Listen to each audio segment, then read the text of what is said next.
Ini adalah kisah momentum pelemahan ekonomi, yang akan berlanjut di awal 2023. Baik Eropa dan Amerika Serikat akan terjebak di antara kebijakan moneter yang menghimpit kuat, di antara inflasi dan masalah krusial ekonomi. Tidak hanya dua hal tersebut, ekspansi fiskal yang seharusnya menjadi penopang ekonomi dan bantalan dari efek krisis energi akan terbatas tahun ini. Hal ini diungkapkan oleh Chief Investment Office Deutsche Bank Christian Nolte dalam catatannya di akhir 2022. Kita mengharapkan resesi yang ringan secara keseluruhan di zona euro pada pergantian tahun. Dengan pemulihan yang dimulai pada kuartal kedua, pertumbuhan ekonomi untuk setahun penuh 2023 kemungkinan besar akan menjadi 0,3%, ungkap Nolte dalam catatannya di akhir 2022.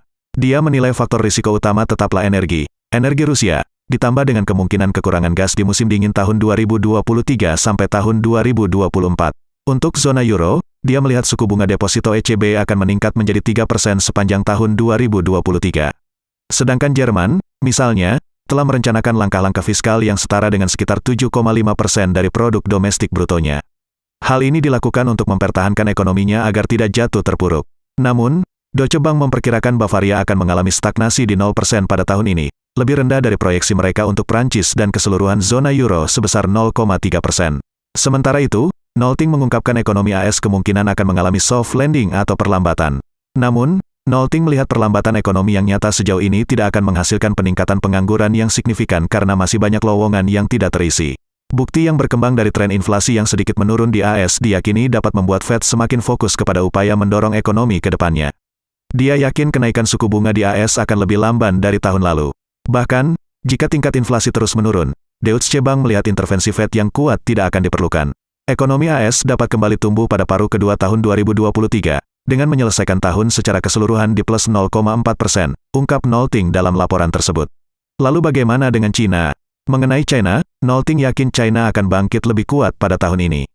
Dia memperkirakan ekonomi China akan kembali tumbuh 5% pada tahun 2023.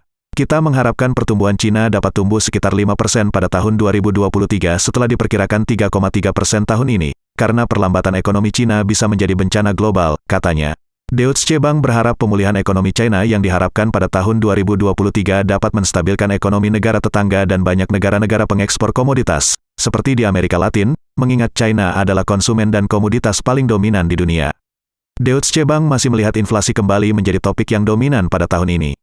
Nolte yakin masalah energi masih bisa menjadi pendorong besar inflasi. Dan kita berharap Rusia bisa berdamai dengan Ukraina, karena walaupun sedikit penurunan harga minyak pada akhir tahun lalu, namun dapat saja diikuti oleh kenaikan tajam komoditas lainnya di tahun depan. Kondisi ini disebabkan pula oleh faktor sisi permintaan seperti percepatan ekonomi China dan pemangkasan produksi dari negara-negara penghasil minyak. Sementara itu, gas diyakini akan kembali menyumbang inflasi pada akhir tahun 2023, ketika negara-negara 4 musim harus mengisi pasokan energinya. Adapun, harga gas akan cenderung stagnan di tahun ini, tetapi levelnya lebih tinggi dari sebelum perang Rusia dan Ukraina meletus. Inflasi akan tetap di atas target yang ditetapkan oleh Bank Sentral di Eropa dan AS pada tahun 2023, kata Nolte. Berikut adalah perkiraan inflasi untuk tahun 2023 secara keseluruhan. Kita dapat memperkirakan inflasi sebesar 7,0% untuk Jerman, 6,0% untuk zona euro, dan 4,1% untuk AS. Dia menegaskan inflasi tinggi diperkirakan akan bertahan setelah tahun 2023. Kecil kemungkinan inflasi di masa mendatang akan kembali ke level yang relatif rendah seperti sebelum COVID-19 pandemi. Ini artinya, dunia akan melihat tingkat indeks harga konsumen, IHK, yang tinggi untuk waktu yang lama.